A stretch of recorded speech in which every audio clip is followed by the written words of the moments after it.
안녕하세요. 가족 이야기 채널을 찾아주신 구독자 여러분. 신혼여행 첫날 밤, 3년 동안 사랑한 남자 곁에 누워 제 심장은 터질 듯이 뛰었습니다. 하지만 남편은 밤새도록 제게 손끝 하나 대지 않았죠.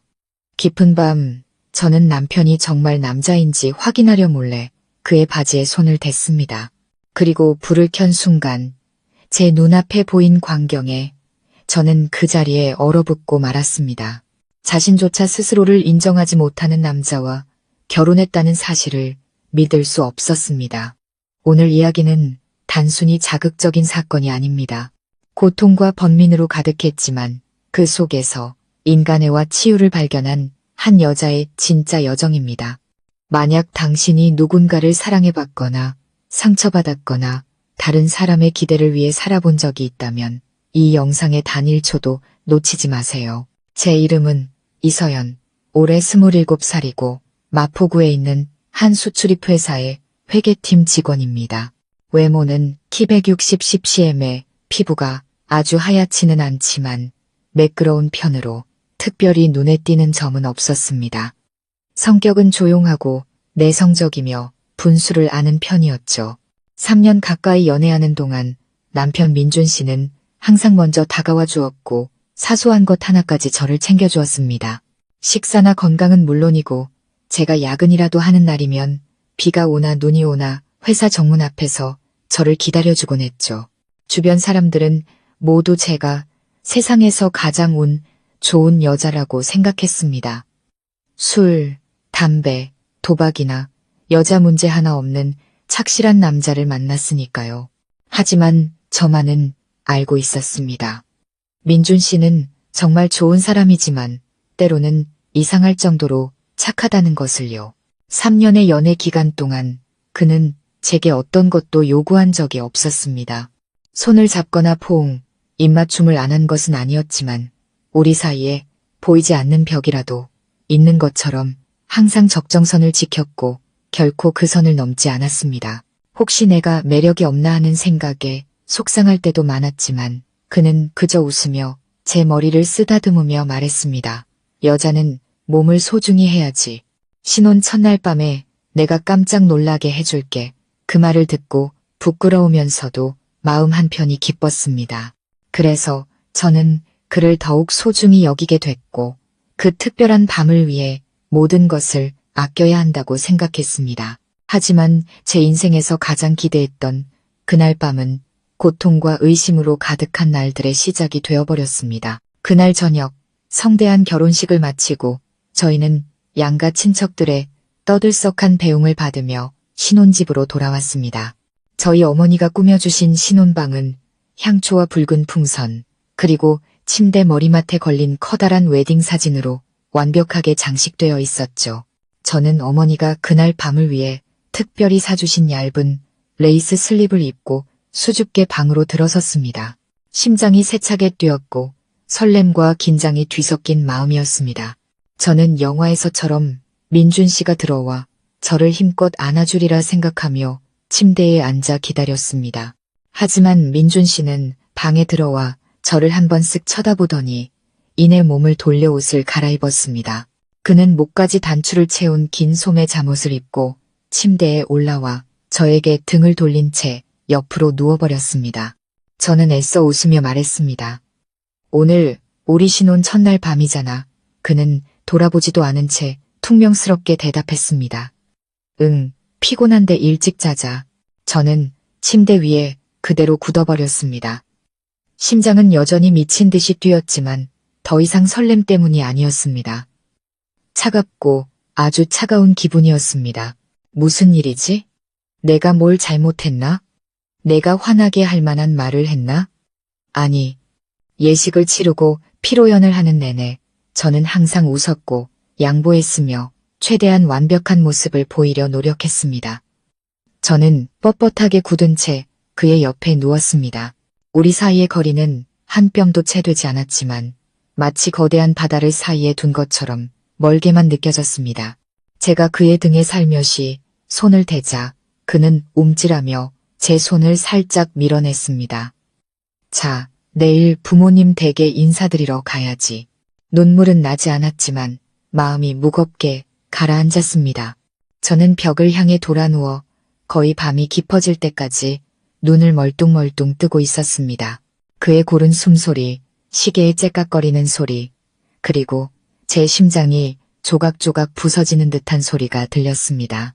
더 이상 참을 수가 없었습니다. 저는 설명이, 진실이 필요했습니다.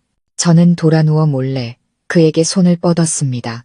3년 동안 단 한 번도 해보지 않았던 행동이었지만 그의 하반신을 향해 조심스럽게 손을 가져갔습니다. 오늘 밤 저는 그가 정말 남자인지 아닌지 알아야 했습니다. 제 손이 살짝 스치는 순간 저는 그대로 얼어붙었습니다. 저는 벌떡 일어나 불을 켰고 그 순간 저는 숨이 멎었습니다. 제 눈앞에 있는 것은 평범하게 잠든 남자의 모습이 아니었습니다. 제가 감히 상상조차 해본 적 없는 광경이었습니다. 민준 씨는 여자가 착용해야 할 물건을 하고 있었습니다. 심지어 그의 베개 밑에는 작은 레이스 브래지어가 깊숙이 숨겨져 있었습니다. 저는 떨리는 손으로 그것을 집어들었습니다. 온몸이 돌처럼 굳어버리는 것 같았습니다. 세상이 빙빙 돌았습니다. 소리를 지르고 싶었지만 목이 꽉 막혔습니다. 그를 깨워 따지고 싶었지만 제 심장은 더 이상 소리칠 힘조차 남아있지 않았습니다. 당신은 누구지? 내가 사랑했던 남편. 내 청춘을 모두 바친 이 남자는 대체 누구란 말인가? 저는 침대 가장자리에 미동도 없이 앉아 있었습니다. 두 손은 부들부들 떨렸고 주위의 모든 것이 산산조각 나는 듯 했습니다. 제 마음은 말로 표현할 수 없을 정도로 혼란스러웠습니다. 손에 들린 얇은 레이스 브래지어가 제 살을 태우는 것 같았습니다. 꿈인지 현실인지 분간할 수 없었습니다. 내 남편, 3년간 믿어왔던, 항상 점잖고 진지하며 친절했던 그 남자가 남성용이 아닌 잠옷을 입고 저렇게 편안히 잠들어 있다니. 제가 방금 만졌던 그것은 명백히 평범한 남자의 것이 아니었습니다. 저는 무릎에 고개를 파묻었고 눈물이 걷잡을 수 없이 터져 나왔습니다. 왜 나를 속인 걸까? 왜 신혼 첫날 밤이 이런 악몽이 되어야만 했을까? 나는 아무 잘못도 하지 않았다. 진심으로 그를 사랑했고 모든 믿음을 주었는데 그때 갑자기 민준 씨가 뒤척이며 제 쪽으로 몸을 돌렸습니다.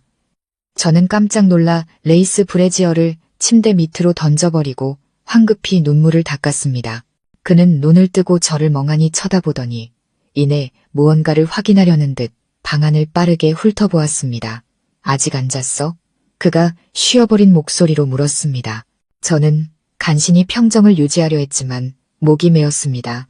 나한테 숨기는 거 있지? 민준 씨는 잠시 멈칫하더니 눈빛이 순식간에 놀라움에서 방어적인 태도로 변했습니다. 그는 일어나 이불로 허리 부분을 가린 채 고개를 돌렸습니다. 무슨 소리 하는 거야? 저는 더 이상 참을 수 없었습니다. 저는 떨리는 몸으로 침대 밑으로 몸을 숙여 아까 그 연분홍색 레이스 브래지어를 꺼냈습니다. 그리고 그의 얼굴 앞에 그것을 들어보이며 따져 물었습니다. 이건 뭐야? 다른 사람 거라고 말하지 마. 오늘 밤은 우리 신혼 첫날 밤이고 여기엔 우리 둘 말고는 아무도 없어. 민준 씨는 숨이 멎은 듯 했습니다. 방 안엔 에어컨이 켜져 있었지만 그의 얼굴은 새하얗게 질려 땀이 흘렀습니다. 그는 제 손에 들린 브래지어를 마치 치명적인 상처인 양뚫어지게 쳐다보았습니다. 한참 후에야 그는 깊은 한숨을 내쉬며 거의 속삭이듯 말했습니다. 미안해. 저는 고개를 번쩍 들고 눈을 크게 떴습니다. 미안하다고? 그럼 인정하는 거야? 당신, 대체 어떤 사람이야, 민준 씨? 지난 3년간 우리의 감정은 진짜였어. 아니면 그냥 당신의 장난이었어. 그가 제 손을 잡으려 했지만 저는 뿌리쳤습니다. 내 말 좀 들어줄래? 그가 눈시울을 붉히며 애원했습니다. 저는 침묵했습니다. 목이 꽉 막혔지만 듣고 싶었습니다. 아무리 고통스럽더라도 설명이 필요했습니다. 민준 씨는 마른 침을 삼키고는 가쁜 숨을 몰아쉬며 말했습니다. 나는 동성애자도 아니고 네가 생각하는 변태도 아니야. 어릴 때부터 성별에 대한 강박이 있었어. 우리 어머니 굉장히 엄격하신 분이거든. 어머니는 딸을 원하셨는데 아들인 나를 낳으셨어. 어릴 때부터 나한테 여자아이 옷을 입히고 예쁜 우리 민준이라고 부르셨지. 알아? 나는 두려움 속에서 자랐어. 반항할 때마다 맞았고 울 때마다 옷장 안에 갇혔어. 점점 어머니 뜻대로 사는 게 익숙해졌지. 어른이 되어서는 진짜 내가 누군지, 어머니가 원하는 모습이 뭔지 구별할 수 없게 됐어. 저는 그 자리에 얼어붙었습니다. 그의 말 한마디 한마디가 칼날이 되어 제 심장을 베는 것 같았습니다. 가여웠고 화가 났고 혼란스러워서 무엇을 믿어야 할지 몰랐습니다. 그는 계속해서 말했습니다. 정말 평범하게 살려고 노력 많이 했어. 너를 만났고 진심으로 사랑했어. 제대로 된 가정을 꾸리고 싶었지. 하지만 밤에 눕기만 하면 과거가 떠올라서 벗어날 수가 없었어. 그 옷들은 나 자신을 안정시키는 방법이고 강박에서 벗어나는 방법이야. 저는 눈물을 흘렸습니다. 더 이상 서러워서가 아니라 제가 마주하고 있는 사람이 대체 어떤 사람인지 알 수 없었기 때문입니다. 그럼 3년 동안 나한테 손대지 않았던 게 이 이유 때문이었어? 민준 씨는 절망 가득한 눈빛으로 고개를 끄덕였습니다. 무서웠어. 내가 제대로 못할까봐.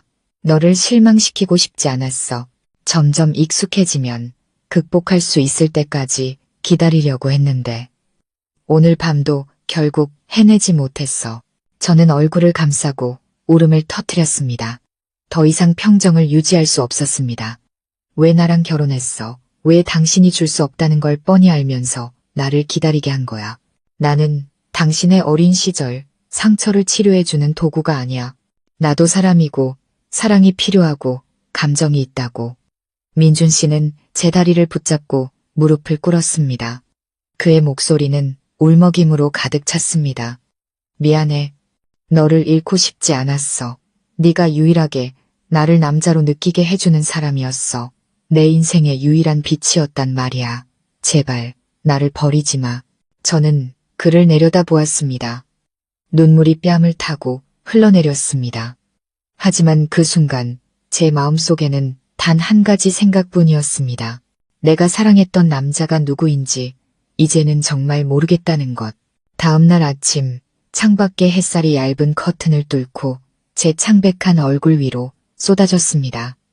밤새 한숨도 자지 못했습니다. 머릿속은 복잡했고 피곤했지만 단 1분도 잠들 수 없었습니다. 반면 민준 씨는 침대 가장자리에서 몸을 웅크린 채 돌처럼 조용히 누워 있었습니다. 저는 납덩이처럼 무거운 다리를 이끌고 침대에서 내려왔습니다. 결혼식 뒤라 방은 어수선했지만 제 숨을 막히게 한 것은 갓 결혼한 두 사람 사이에 답답한 공기였습니다. 세수를 하며 거울을 보니 얼굴은 퉁퉁 부어 있었고 눈은 빨갛고 입술은 바싹 말라 있었습니다. 심장은 산산조각 나 있었죠. 신혼 첫날 밤, 한 여자의 인생에서 가장 성스럽고 기억에 남아야 할 밤이 이렇게 외롭고 서글픈 시작이 될 줄은 꿈에도 몰랐습니다. 그때 등 뒤에서 민준 씨의 목소리가 나지막이 들렸습니다. 오늘 처가에 내가 데려다 줄게. 장모님께서 오늘 제사라고 하셨어. 저는 대답하지도 돌아보지도 않았습니다. 그를 어떻게 대해야 할지 몰랐습니다. 법적으로는 여전히 제 남편이었지만 제 마음은 이 끔찍한 진실에 적응할 시간을 갖지 못했습니다. 저는 조용히 개인 물품 몇 가지를 챙겨 민준 씨와 함께 차에 올랐습니다. 친정으로 가는 내내 누구도 한마디 말이 없었습니다. 저는 차창 밖을 바라보았습니다. 하늘은 맑고 푸르렀고 스쳐 지나가는 가로수들은 마치 날아가 버린 기억의 편린들 같았습니다. 하지만 제 마음은 물에 잠긴 듯 무겁기만 했습니다. 집에 도착하자 어머니가 환한 미소로 달려나와 맞이하셨습니다. 서연이랑 민준이 왔구나. 어서 들어와. 외할머니랑 이모들이 기다리고 계셔. 저는 억지 미소를 지었습니다. 민준 씨도 고개를 끄덕였지만 그가 어머니의 시선을 피하는 것이 똑똑히 보였습니다. 어색해서가 아니라 죄책감 때문이었습니다. 점심 내내 저는 기계처럼 밥을 먹었습니다. 어머니가 무언가를 물으셔도 그저 얼버무릴 뿐이었습니다. 저는 어머니의 다정한 눈빛이 두려웠습니다. 어머니가 제 뺨에 손을 대시면 울음이 터져 나올까봐 겁이 났습니다. 어머니는 딸을 너무나 잘 아시는 분입니다. 제 눈빛이 조금만 흔들려도 무슨 문제가 있다는 것을 금방 알아채시죠. 오후에 손님들을 모두 배웅하고 나서야 어머니는 저를 집 앞 툇마루로 불러 돌 의자에 앉히셨습니다. 어머니는 제 손을 잡고 아주 부드러운 목소리로 물으셨습니다. 무슨 일 있니, 딸? 저는 아래 십술을 꽉 깨물었습니다. 어느새 눈물이 핑 돌았습니다. 엄마, 내가 말하면 충격받지 않겠다고 약속해줘. 어머니는 눈을 가늘게 뜨고 저를 보시더니 한참 생각에 잠기셨다가 조용히 고개를 끄덕이셨습니다. 저는 망설이다가 모든 것을 털어놓았습니다. 레이스 브래지어 이야기, 민준 씨가 여성 속옷을 입고 있었던 이야기, 3년 동안 그가 저를 만지지 않았던 이야기, 그리고 어젯밤 그의 눈물 섞인 고백까지 하나도 빠짐없이요. 제 이야기를 다 들으신 어머니는 제 손을 잡고 있던 손을 살짝 떨었습니다. 한참 동안 침묵하시던 어머니는 일어나 집 안으로 들어가셨습니다. 저는 어머니가 화가 나신 줄 알고 덜컥 겁이 났습니다. 하지만 몇 분 후 어머니는 레몬차 한 잔을 들고 나오셨습니다. 눈빛은 이상하리만치 차분했습니다. 진정하렴. 따뜻한 차 한 잔 마시고. 이제 엄마한테 말해봐. 앞으로 어떻게 하고 싶니? 저는 고개를 들어 놀란 눈으로 어머니를 보았습니다. 엄마, 화 안 나셨어요? 어머니는 한숨을 쉬셨습니다. 눈빛에는 깊은 슬픔이 담겨 있었죠. 화나지. 하지만 화낸다고 뭐가 해결되겠니? 이건 엄마가 화내는 것보다 훨씬 복잡한 문제잖니. 엄마는 그냥 네가 어떻게 하고 싶은지 알고 싶을 뿐이야. 네가 이혼을 결심한다면 엄마는 막지 않을 거야. 하지만 계속 살고 싶다면 그것도 반대하지 않아. 어떻게 되든 엄마는 내 편이란다. 그 순간 저는 아이처럼 어머니 품에 안겨 엉엉 울었습니다. 너무 무섭고 혼란스러웠지만 어머니의 굳건함 덕분에 혼자가 아니라는 위안을 얻었습니다. 그날 저녁 민준 씨가 저를 데리러 왔습니다. 어머니는 평소처럼 다정하게 배웅해 주셨지만 차에 오르기 전 제게 한마디를 남기셨습니다. 다름을 받아들일 수는 있지만 다른 사람의 상처를 치유하기 위해 내 인생 전체를 희생하지는 마라. 어디까지가 한계인지는 알아야 해. 어머니의 말씀이 종소리처럼 제 머릿속에서 계속 맴돌았습니다. 차 안에서 민준 씨가 저를 힐끗 쳐다보며 조용히 물었습니다. 나한테 많이 화났어? 저는 바로 대답하지 않았습니다. 지난 3년 제가 피곤할 때마다 저를 바라보던 그의 눈빛을 떠올렸습니다. 그리고 어젯밤 성별조차 불분명한 사람 옆에서 이방인처럼 느껴졌던 제 자신을 생각했습니다. 마침내 저는 나지막이 말했습니다. 민준 씨, 시간이 필요해요. 그는 고개를 끄덕였습니다. 눈가가 살짝 붉어졌습니다. 하지만 저는 몰랐습니다. 제가 그 말을 내뱉는 순간 신혼 첫날 밤의 사건보다 훨씬 더 큰 비극이 다가오고 있었다는 것을요. 그리고 이번에는 저와 그 둘만의 문제가 아니었습니다. 민준 씨의 의남매라 불리지만 제가 전혀 몰랐던 아주 비정상적인 관계를 맺고 있는 지우라는 여자까지 얽혀 있었습니다. 그 운명의 밤 이후 제 마음은 두 갈래로 찢어지는 듯 했습니다. 한쪽은 여전히 그를 사랑하고 안타까워했지만 다른 한쪽은 혼란과 냉담함 속에서 갓 결혼한 남편을 온전히 믿을 수 없었습니다. 민준 씨가 일부러 저에게 상처를 준 것이 아니라는 건 알았지만 그는 스스로도 제대로 마주하지 못하는 삶을 살고 있었습니다. 매일 아침 그의 곁에서 눈을 뜰 때마다 저는 진짜인지 가짜인지 알 수 없는 환영 옆에 누워있는 기분이었습니다. 우리의 삶은 행복하지도 그렇다고 격렬하게 다투지도 않는 어중간한 상태에 빠졌습니다. 이미 끈끈하게 맺어졌다고 생각했던 두 사람 사이에 그저 침묵만이 맴돌 뿐이었습니다. 어느 날 오후 퇴근하고 집에 돌아오니 민준 씨가 누군가와 영상 통화를 하고 있었습니다. 제가 들어서는 순간 그는 당황한 기색이 역력한 얼굴로 황급히 노트북을 덮었습니다. 저는 아무 말 없이 부드럽게 물었습니다.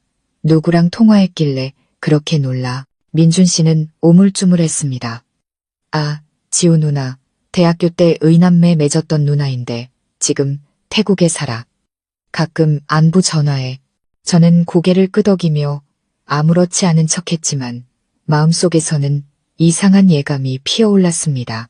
그 이름을 말할 때 민준 씨의 눈빛은 누나를 대하는 것 같지 않았습니다. 그리고 그냥 친구 사이라면 왜 그렇게 서둘러 숨겼을까요? 그날 밤 민준 씨가 씻으러 간 사이 저는 몰래 그의 노트북을 열었습니다. 비밀번호는 바뀌지 않은 채 여전히 제 이름이었습니다.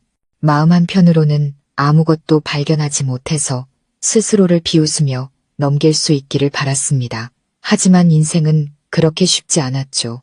통화 기록에 들어가 보니 지우 누나 BKK라는 이름으로 된 긴 메시지 목록이 있었습니다. 내용을 보는 순간 제 심장은 얼어붙었습니다. 누나, 너무 보고 싶어. 언제 한국에 다시 와? 거기서 지난번에 입었던 그 검은색 원피스 입었어? 내가 골라준 거 말이야. 누나, 어젯밤 꿈에 내가 진짜 내 모습으로 있는 꿈을 꿨어. 누나가 나를 안아주면서 말했어.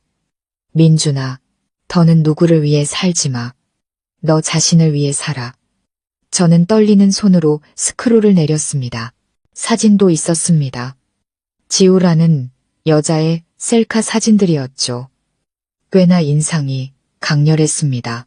짧은 머리에 붉은 입술, 그리고 어딘가 날카롭고 남성적인 느낌이 드는 눈빛. 저는 제가 지금 무엇을 보고 있는지 알 수 없었습니다. 심장이 쿵쿵 내려앉았습니다. 민준 씨가 단기 출장을 갔던 날들, 지우 누나와 온라인 팀 회의가 있다며 서재에서 따로 자겠다고 했던 밤들이 떠올랐습니다. 모든 것에는 이유가 있었습니다. 저는 거실로 나가 노트북을 테이블 위에 내려놓았습니다.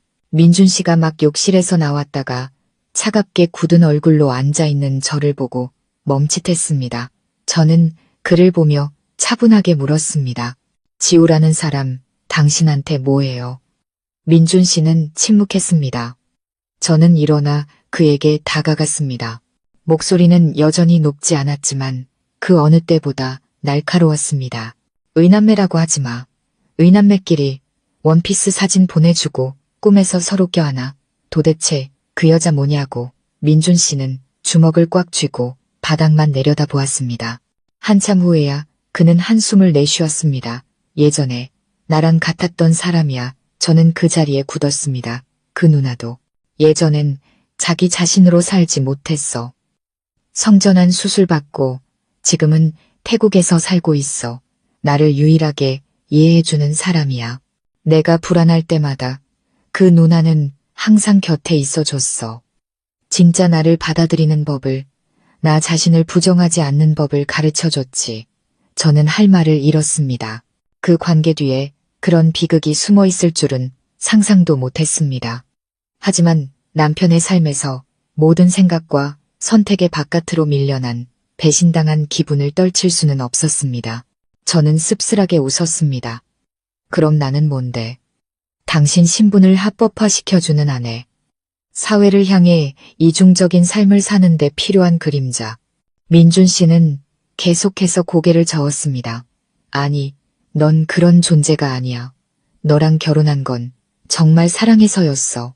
하지만 모든 사실을 말하면 네가 날 떠날까봐 무서웠어. 난 그냥 가정을 갖고 싶었고 남편이라고 불리고 싶었고 평범하다는 느낌을 받고 싶었을 뿐이야. 저는 숨이 막힐 듯한 고통에 목이 메었습니다. 하지만 당신은 내 기분은 전혀 생각 안 했잖아. 내가 잘 알지도 못하고 진실하지도 않은 사람과 살게 했잖아. 처음부터 존재하지도 않았던 가정을 꿈꾸게 했잖아. 저는 더 이상 견딜 수 없어 돌아섰습니다.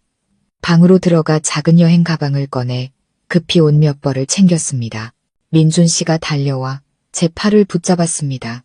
서연아, 어디가? 정말 날 버릴 거야? 저는 그를 쳐다보았습니다. 태어나서 처음으로 더 이상 흘릴 눈물조차 없다고 느꼈습니다. 그저 한마디가 천천히 흘러나왔습니다. 매일 당신이 누구인지 추측하며 살 수는 없어. 저는 뒤도 돌아보지 않고 문을 나섰습니다. 하지만 저는 몰랐습니다. 집을 나온 지 불과 며칠 뒤 민준 씨가 고의로 의심되는 교통사고로 병원에 의식 없이 누워있다는 전화를 받게 될 줄은. 저는 비 내리는 어느 오후 그 집을 떠났습니다. 큰 비는 아니었지만 빗방울이 제 어깨 위로 조용히 떨어지며 마음속에 남은 무언가를 씻어내는 듯 했습니다. 울지 않았습니다. 눈물은 이미 그 전날 밤에 다 말라버렸습니다. 그저 마음속에 채울 수 없는 차가운 공허함만이 남았을 뿐입니다. 저는 친정으로 돌아갔습니다. 어머니는 아무것도 묻지 않으시고 그저 저를 조용히 품에 안아주셨습니다. 그 순간 저는 깨달았습니다. 온 세상이 등을 돌려도 돌아갈 평온한 곳이 있다는 것을요. 하지만 잠시 쉬면서 마음을 추스를 수 있을 거라 생각했던 바로 그 순간 인생은 제게 예상치 못한 강펀치를 날렸습니다. 제가 집에 돌아온 지 이틀 뒤 아침 7시쯤이었습니다. 어머니와 부엌에 앉아 있는데 전화벨이 울렸습니다. 모르는 번호였습니다. 전화를 받자 다급한 남자의 목소리가 들려왔습니다. 여보세요. 김민준 씨 아내분 되십니까? 서울중앙병원입니다. 남편분께서 마포대교에서 교통사고를 당해 지금 응급실에 계십니다. 저는 그 자리에 얼어붙었습니다. 손에 들고 있던 휴대폰을 땅에 떨어뜨릴 뻔했습니다. 제 얼굴이 창백해지는 것을 본 어머니가 놀라서 휴대폰을 낚아채 다그쳐 물었습니다. 저는 더 이상 아무것도 들리지 않았습니다. 머릿속에서 혈관이 터질 듯 쿵쿵거리는 소리만 들릴 뿐이었습니다. 15분 후 저는 어머니와 함께 병원에 도착했습니다. 길고 하얀 복도에는 소독약 냄새와 이동식 침대 바퀴 소리가 제 가슴을 울리듯 울려 퍼졌습니다. 저는 응급실의 희미한 유리창 너머로 민준 씨를 보았습니다. 그는 미동도 없이 누워 있었고 머리에는 하얀 붕대가 감겨 있었으며 한쪽 뺨은 시퍼렇게 멍들어 있었습니다. 다리는 부목으로 고정되어 있었죠. 심각한 표정의 여의사 한 분이 나왔습니다.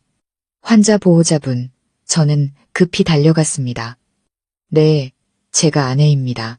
남편분께서는 대퇴골 골절, 머리와 손목에 충격을 입으셨습니다. 다행히 뇌에 심각한 손상은 없지만 이상한 점은 차의 브레이크를 밟은 흔적이 없다는 겁니다. 사람들은 이게 일반적인 사고가 아니라고 의심하고 있습니다. 저는 멍해졌습니다. 의사 선생님, 그게 무슨... 의사 선생님은 저를 잠시 보더니 천천히 말했습니다. 고의로 난간에 부딪혔을 가능성이 있습니다. CCTV 확인 결과 오토바이를 타고 있었는데 다리 난간에 돌진하기 전까지 피하려는 어떤 움직임도 없었습니다. 저는 충격에 휩싸였습니다. 손은 차갑게 식었고 입은 벌어졌지만 아무 소리도 낼 수 없었습니다. 설마 민준 씨가 극단적인 생각을... 저는 그가 막 깨어났을 때 회복실로 들어갔습니다. 그의 얼굴은 멍들고 눈은 여전히 부어 있었으며 몹시 지쳐 보였습니다. 저를 보자 그는 순간 놀라더니 이내 고개를 돌려버렸습니다. 저는 다가가 옆에 앉았습니다. 목이 메인 목소리로 물었습니다. 왜 그랬어요? 그는 대답 없이 눈을 감았습니다. 입술이 떨리더니 그의 눈에서 눈물이 흘러 하얀 베개를 적셨습니다. 저는 그를 보았습니다. 태어나서 처음으로 더 이상 분노 같은 감정은 느껴지지 않았습니다. 그저 끝없는 고통만이 느껴졌을 뿐입니다. 당신이 죽는 건 원하지 않아요. 민준 씨, 어떻게 되든 당신이 살았으면 좋겠어요. 사람답게 살았으면 좋겠다고요. 그렇게 비겁하게 굴지 마요. 그가 고개를 돌렸습니다. 붉게 젖은 눈으로 더듬거리며 말했습니다. 죽고 싶지 않았어. 그냥 어떻게 살아야 할지 몰랐을 뿐이야. 네가 떠나고 나니 모든 걸 잃은 기분이었어. 지호 누나도 진짜 성별을 들켜서 캄보디아로 떠나야 한다고 했어. 모두가 날 떠나는데 내가 누군지 더 이상 모르겠어. 저는 그의 부은 손을 꽉 잡았습니다. 세상이 당신을 받아주지 않을 수는 있어. 하지만 당신 스스로가 자신을 거부하면 당신은 아무것도 아니게 되는 거야. 그는 흐느끼며 제 손에 얼굴을 파묻었습니다. 마치 오랫동안 버려졌다가 겨우 온기를 찾은 아이처럼. 제가 잘하고 있는 건지 틀린 건지 알 수 없었지만 그 순간 저는 더 이상 부부라는 관계를 생각하지 않았습니다. 그저 절망에 빠진 한 사람이 눈앞에 보일 뿐이었습니다. 만약 제가 이번에도 등을 돌린다면 그는 영원히 일어서지 못할지도 모릅니다. 저는 그가 입원해 있는 동안 내내 그를 돌봤습니다. 밤마다 고통의 식은땀을 흘리는 모습, 어린 시절의 악몽 때문에 한밤중에 공황 발작을 일으키는 모습을 지켜보았습니다. 그리고 저는 모든 일의 근원을 이해하기 시작했습니다. 그가 저를 속이고 싶어서가 아니라 단 한 번도 진짜 자신으로 살아본 적이 없었기 때문이라는 것을. 일주일 후 그가 휠체어에 앉을 수 있게 되자 저는 그를 병원 정원으로 데리고 나가 바람을 쐬었습니다. 그날은 하늘이 맑고 햇살이 길가의 돌 의자 위로 부드럽게 쏟아졌습니다. 그는 생각에 잠겨 있다가 저를 돌아보며 천천히 말했습니다. 네가 이혼하고 싶다면 서류에 사인해 줄게. 너 원망 안 해. 저는 침묵했습니다. 바람이 불어와 나뭇가지를 살며시 흔들었습니다. 저는 그 순간의 감정만으로 결정할 수 없다는 것을 알았기에 얘라고 말하지 않았습니다. 하지만 저는 몰랐습니다. 며칠 뒤 민준 씨가 퇴원하고 한 여자가 저희 집 앞에 나타나 그의 진짜 성별과 관련된 또 다른 비밀, 그리고 민준 씨가 몇 년간 숨겨왔던 진단서를 가져올 줄은. 그리고 이번에야말로 저는 용서와 단절 사이에서 선택을 해야만 했습니다. 민준 씨가 퇴원한 지 며칠이 지났지만 저는 여전히 다시 함께 살지 말지 결정하지 못했습니다. 저는 어머니께 말씀드렸습니다. 민준 씨는 자기 집으로 가게 하고 싶어요. 생각할 시간이 더 필요해요. 어머니는 반대하지 않고 조용히 말씀하셨습니다. 서두르지 마라, 얘야. 진심으로 용서하든가 아니면 깨끗하게 떠나든가. 어중간하게 살면 둘 다 힘들어. 저는 어머니 말씀이 옳다는 것을 알았고 제 마음을 확실히 알기 위해 노력하고 있었습니다. 더 이상 예전처럼 분노하지는 않았지만 여전히 그의 진실을 정면으로 마주하고 그의 아내로 돌아갈 용기는 없었습니다. 민준 씨가 집으로 돌아간 날, 저는 어머니가 끓여주신 닭죽을 좀 가져다 주러 그 집에 들렀습니다. 문을 두드리자 그가 문을 열었습니다. 놀란 듯 했지만 저를 보자 눈이 환하게 빛났습니다. 그는 방구석에 놓인 목발이 보이지 않도록 옆으로 비켜섰습니다. 저는 죽 그릇을 식탁 위에 놓고 돌아서려는데 그가 저를 붙잡았습니다. 잠깐만 있다 가면 안 될까? 저는 침묵하다가 조용히 고개를 끄덕였습니다. 그는 저를 위해 의자를 빼주었고 자신은 바닥에 앉아 감사한 눈빛으로 저를 바라보았습니다. 방 안을 둘러보니 여전히 깔끔했습니다. 단 한 가지 이상한 점은 책상 위에 단단히 봉인된 큰 봉투가 놓여 있었는데 겉에는 서연이라는 한 글자만 쓰여 있었다는 것입니다. 저게 뭐예요? 제가 봉투를 가리키며 물었습니다. 민준 씨는 잠시 망설이다가 저에게 건네주었습니다. 네가 정말로 모든 걸 알고 싶다면 이걸 읽어봐. 저는 봉투를 열었습니다. 안에는 서류 뭉치와 성별 감정서 한 부가 들어있었습니다. 저는 놀라서 펼쳐보았습니다. 나타나는 글자 하나하나가 저를 경악하게 했습니다. 이름, 김민준. 결론, 선천적 성분화 이상. 고환의 불완전한 발달, 남성 호르몬 수치가 평균 이하이며 신체적 여성화 징후가 나타남. 저는 그 자리에 얼어붙었습니다. 심장이 너무 세게 뛰어 쓰러질 것만 같았습니다. 저는 민준 씨를 쳐다보았습니다. 입은 벌어졌지만 아무 소리도 낼 수 없었습니다. 민준 씨는 고개를 끄덕이며 낮은 목소리로 말했습니다. 고등학생 때 알았어. 하지만 숨겼지. 어머니가 제일 먼저 아셨는데 충격을 받으시고는 나한테 진짜 남자가 되라고 강요하셨어. 억지로 먹이고 운동시키고 한의원, 양의원 다 데리고 다니셨지. 하지만 결국 의사들은 한마디로 결론 내렸어. 이건 선천적인 거라 고칠 수 없다고. 저는 손에 든 서류를 꽉 쥐었습니다. 마음이 극도로 혼란스러웠습니다. 그럼 당신은 할 수 없다는. 그는 제 눈을 똑바로 쳐다보았습니다. 아이를 가질 수 없어. 그리고 부부 관계도 평범한 사람들과는 달라.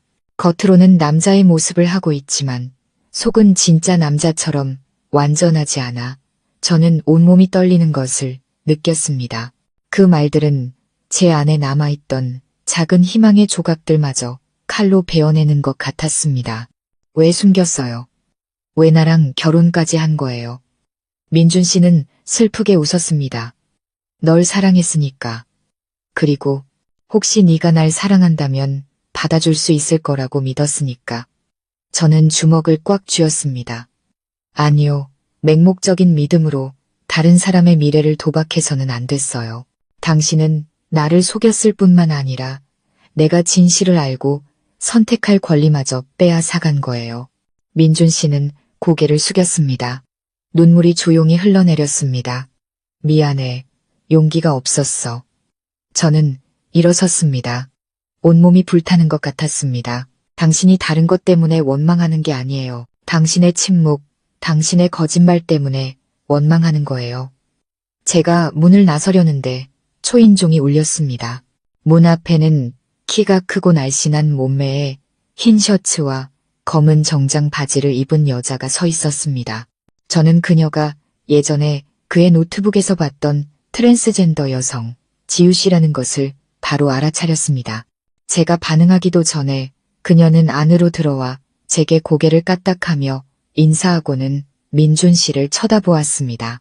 그녀의 눈빛이 부드러워졌습니다. 또 스스로를 괴롭히고 있구나. 민준아.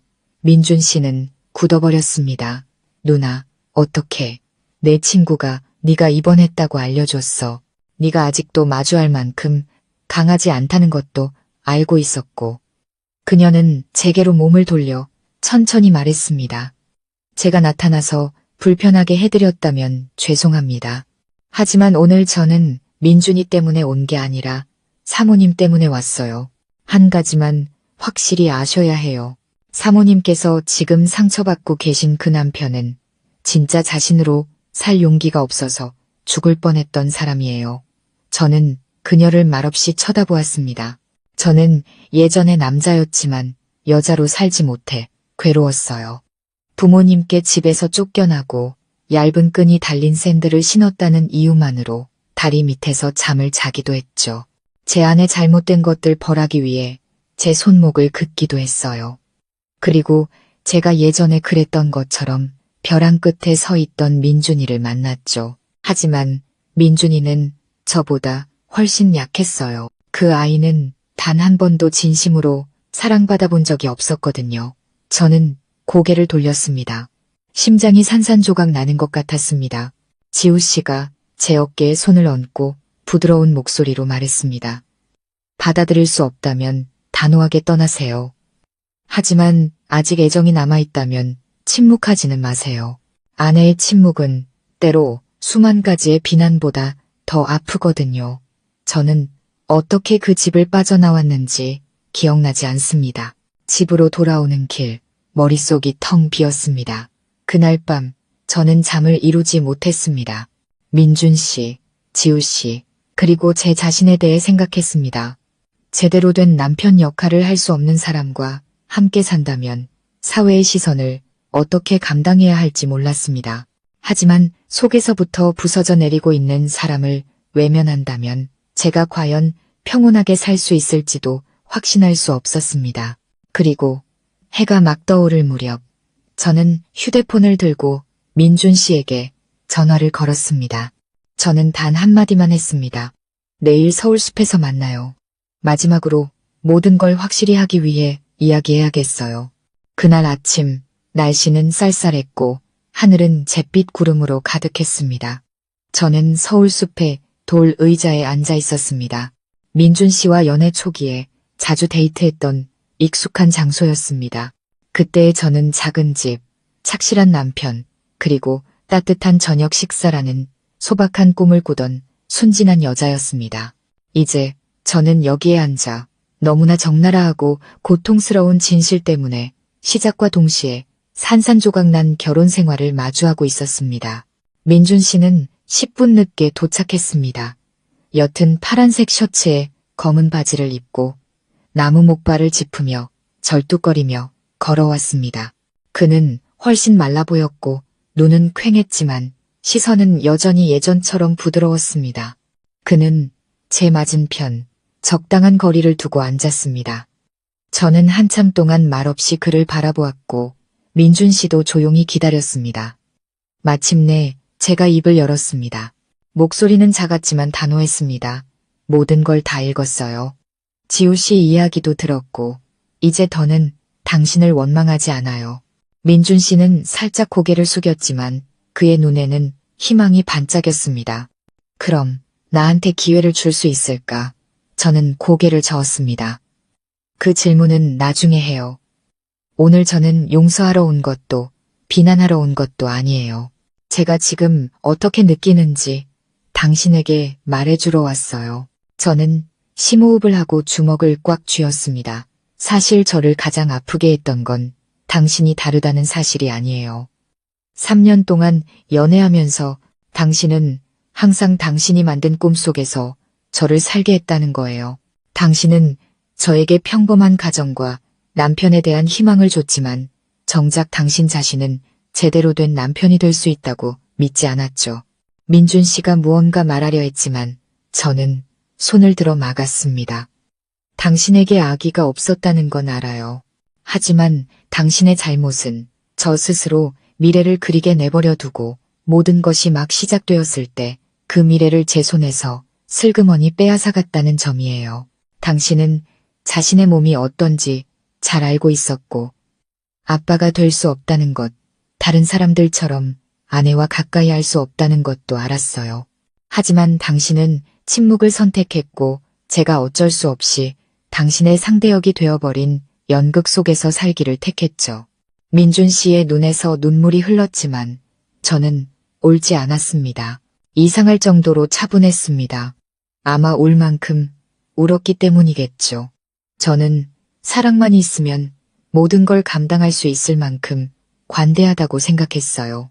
하지만 현실에 부딪히고 나니 사랑만으로는 한평생을 지탱할 수 없다는 걸 깨달았어요. 남편 곁에 있을 때마다 그 다름을 애써 잊으려 노력해야 하는 그런 결혼 생활은 하고 싶지 않아요. 매일 혼란과 두려움, 상처 속에서 살고 싶지 않다고요. 민준 씨가 떨리는 손으로 제 손을 잡았습니다. 받아달라고 강요하지 않을게. 그냥 진짜 나로 살 기회를 줬으면 좋겠어. 남편이 아니더라도 그냥 친구라도 괜찮아. 다시는 날 떠나지 말아줘. 저는 그의 눈을 깊이 들여다보았습니다. 제 앞에 앉은 남자는 더 이상 예전의 민준 씨가 아니었고 제가 완벽하다고 착각했던 사람도 아니었습니다. 그는 이제 너무나 적나라하고 연약해서 오히려 가여운 마음이 들 정도였습니다. 저는 그의 손에서 제 손을 뺐지만 거칠게 뿌리치지는 않았습니다. 저는 그저 부드럽게 말했습니다. 민준 씨, 당신을 안타깝게 생각해요. 하지만 더 이상 사랑하지는 않아요. 혹은 사랑하더라도 평생을 함께할 만큼의 사랑은 아니에요. 그는 굳어버렸고 그의 눈빛은 산산조각 나는 듯했습니다. 저는 고개를 돌려 바람에 흔들리는 나무들을 바라보았습니다. 제 목소리는 점점 작아졌습니다. 이제 진짜 당신으로 살아요. 더 이상 연기하지 말고요. 당신을 진정으로 이해하고 사랑해줄 사람이 있을 거라고 믿어요. 하지만 그 사람은 제가 아니에요. 우리는 침묵했습니다. 누구도 더 이상 말을 잇지 않았습니다. 바람이 제 옷깃을 스치며 윙윙거리는 소리와 함께 민준 씨의 아주 작은 한숨 소리가 들려왔습니다. 저는 일어섰습니다. 천천히 발걸음을 옮겼습니다. 뒤돌아보지 않았고, 울지 않았고, 붙잡지도 않았습니다. 하지만 저는 알았습니다. 그 순간부터 제 인생의 한 페이지가 닫혔고, 이제 거짓도 상처도 없는 진실한 삶을 다시 시작해야 한다는 것을. 그날 공원에서 만난 후 저는 더 이상 미련이 남지 않았다는 것을 분명히 알았습니다. 마음속에 쌓아두었던 모든 것을 털어놓았고 민준 씨도 자신의 진실과 마주했습니다. 결혼 생활은 온전하지 못했지만 적어도 저는 원망이나 증오에 빠지지 않고 평온함을 지킬 수 있었습니다. 저는 꾸준히 회계 업무를 계속했고 어머니와 그리고 제 자신과 더 많은 시간을 보냈습니다. 주말에는 자주 가던 오래된 카페에 들러 책을 읽고 음악을 들었습니다. 삶은 마치 출발선으로 돌아온 것 같았습니다. 단 한 가지 다른 점이 있다면 제 마음이 더 단단해지고 성숙해져서 더 이상 성급하게 믿거나 쉽게 꿈꾸지 않게 되었다는 것입니다. 저는 민준 씨와 더 이상 연락하지 않았습니다. 그의 어머니가 한 번 제게 전화를 걸어 결혼한 지 얼마 되지도 않아 남편이 힘든 상황에 처했을 때 버리고 간 무정한 며느리라며 은근히 비난하는 목소리로 말씀하셨습니다. 저는 그저 옅게 웃으며 아무런 해명도 하지 않았습니다. 평생을 형식과 가문의 체면이라는 것에 얽매여 살아온 그분 같은 사람은 마음속 가득한 의심과 냉담함 속에서 누군가의 곁에 눕는 기분을 결코 이해하지 못할 거라는 걸 알았기 때문입니다. 모든 것이 그렇게 끝날 줄 알았는데 어느 늦은 오후 낯선 번호로 전화가 걸려왔습니다. 여보세요. 서연 씨 맞으시죠? 저는 민준이 형 사촌 동생 준호라고 합니다. 지금 서연 씨 회사 앞에 있는데 5분만 뵐 수 있을까요? 아주 중요한 일이라서요. 저는 깜짝 놀랐습니다. 준호 씨. 말이 없고 착한 성격으로 저희 부부의 결혼 준비를 도와줬던 사람으로 어렴풋이 기억하고 있었습니다. 저는 몇 초간 망설이다가 동의했습니다. 정문으로 나가니 준호 씨가 초조한 모습으로 기다리고 있었습니다. 서연 씨, 귀찮게 해드려 죄송합니다. 하지만 누구에게 부탁해야 할지 몰라서요. 제가 방금 찾은 게 있는데 서연 씨가 아셔야 할 것 같아서요. 준호 씨는 제게 봉투 하나를 건넸습니다. 안에는 서류 뭉치와 손으로 쓴 유언장, 사본이 들어있었습니다. 저는 눈살을 찌푸렸습니다. 이게 뭐예요? 준호 씨가 긴장 가득한 목소리로 작게 말했습니다. 민준이 형이 지금 사는 집을 윤지훈이라는 사람에게 넘기려고 했던 거 아세요? 그 사람 수원에 사는데 민준이 형 고등학교 동창이래요. 저는 고개를 저었습니다. 처음 듣는 이름인데요. 준호 씨는 진지한 목소리로 말했습니다. 그 사람이 민준이 형을 사랑했던 사람이에요. 대학교 때 비밀리에 사귀었는데 큰어머니, 그러니까 민준이 형 어머니께 들켜서 강제로 헤어졌어요. 그 후로 민준이 형은 연락을 끊고 정해진 대로 살려고 노력하다가 서연 씨를 만난 거고요. 저는 귀가 먹먹해지며 그 자리에 굳었습니다. 준호 씨는 말을 이었습니다. 이 유언장은 민준이 형이 1년 전에 쓴 거예요. 만약 자기가 잘못되면 원래 어머니 명의로 되어 있던 그 집을 지훈이라는 사람에게 넘겨주라고 적혀 있어요. 그런데 왜 지금 이걸 저한테 주는 거예요? 제가 눈을 크게 뜨고 물었습니다. 준호 씨는 죄책감 가득한 표정으로 저를 보았습니다. 큰어머니가 이걸 숨기셨어요. 민준이 형 방을 정리하다가 낡은 서랍에서 이 유언장을 발견하셨죠. 엄청 화를 내시면서 욕을 하고 종이를 찢어버리셨어요. 하지만 저는 찢기기 전에 몰래 사진을 찍어뒀어요. 적어도 서연 씨는 모든 걸 아셔야 한다고 생각했거든요. 어쩌면 형이 처음부터 끝까지 사랑했던 사람은 서연 씨가 아니라 그 사람이었을지도 몰라요. 저는 그 자리에 멍하니 서 있었습니다. 화를 내야 할지, 슬퍼해야 할지, 울어야 할지 몰랐습니다. 머릿속에서는 3년 동안 함께한 시간 동안 나는 뭐였을까? 어머니의 기대를 충족시키기 위해 그가 쓴 가면이었을까? 그가 가질 수 없었던 옛사람의 대용품이었을까? 라는 질문이 계속 맴돌았습니다. 준호 씨가 안타까운 눈으로 저를 보았습니다. 너무 슬퍼하지 마세요. 민준이 형은 나쁜 사람이 아니에요. 단지 진짜 자신으로 살 용기가 없었을 뿐이고. 서연 씨는 그의 인생에서 가장 죄 없는 사람이었어요.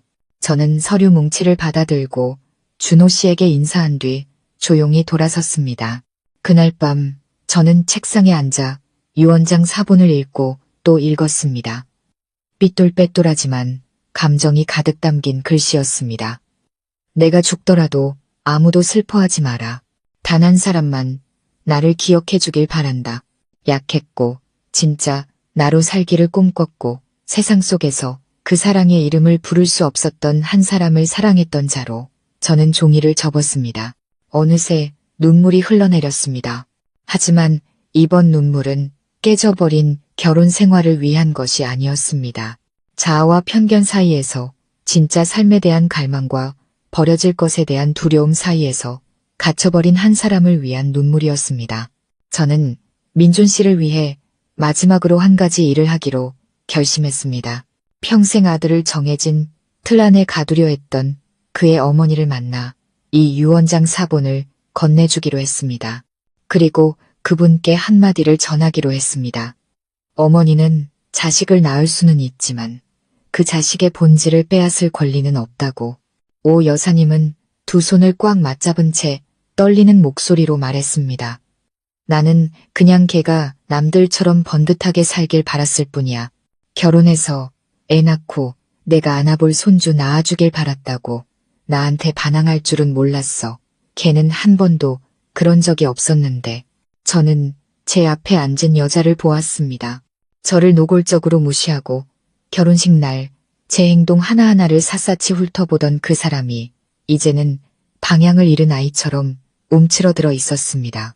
저는 조용히 숨을 내쉬며 차분한 목소리로 말했습니다.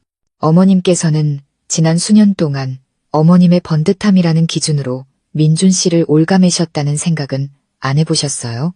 민준 씨가 뭘 원하는지, 뭐가 필요한지 물어보신 적은 있으세요? 아니면 그저 세상 사람들 보기 좋게 어머님이 그려놓은 모습대로 살기를 바라셨던 건가요? 오 여사님의 얼굴이 붉어졌습니다. 반박하려 했지만 저는 그녀가 말을 꺼내지 못하게 했습니다. 저는 다투러 온 게 아닙니다. 어머님께 한 가지를 분명히 말씀드리러 왔어요. 저는 어머님도 민준 씨도 원망하지 않아요. 하지만 이 복잡한 일에 더 이상 얽히고 싶지 않아요. 유언장 사본은 드렸으니 어떻게 하실지는 어머님께서 결정하세요. 하지만 아직 민준 씨를 사랑하신다면 그를 어머님이 원하는 틀로 다시 끌어들이려 하지 마세요. 이번에 또다시 돌아서면 그는 정말 살아남지 못할 거예요. 그녀는 목이 메인 듯 눈에 눈물이 고였습니다. 저는 혼란스러운 마음으로 그 집을 나섰습니다. 민준 씨가 어디에 있는지 안전한지 알 수 없었습니다. 이성은 멈춰야 한다고 말했지만 심장은 말로 표현할 수 없는 불안감으로 세차게 뛰었습니다. 그날 밤 잠을 이룰 수 없었습니다. 휴대폰을 뒤져 옛 메시지들을 다시 열어보았습니다. 수백 개의 추억이 담긴 메시지들이 홍수처럼 밀려왔습니다. 그때 갑자기 낯선 번호로 메시지가 도착했습니다. 서연 씨, 저 지우예요. 지금 강릉에 있어요. 민준이가 오늘 오후에 저를 찾아왔어요. 하지만 제 생각엔 그 아이에게 정말 필요한 사람은 서연 씨인 것 같아요. 저는 그 자리에 굳었습니다. 손가락이 떨렸습니다.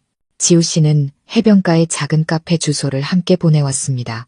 더 이상 생각할 겨를도 없이 저는 서둘러 밤차를 타고 강릉으로 향했습니다.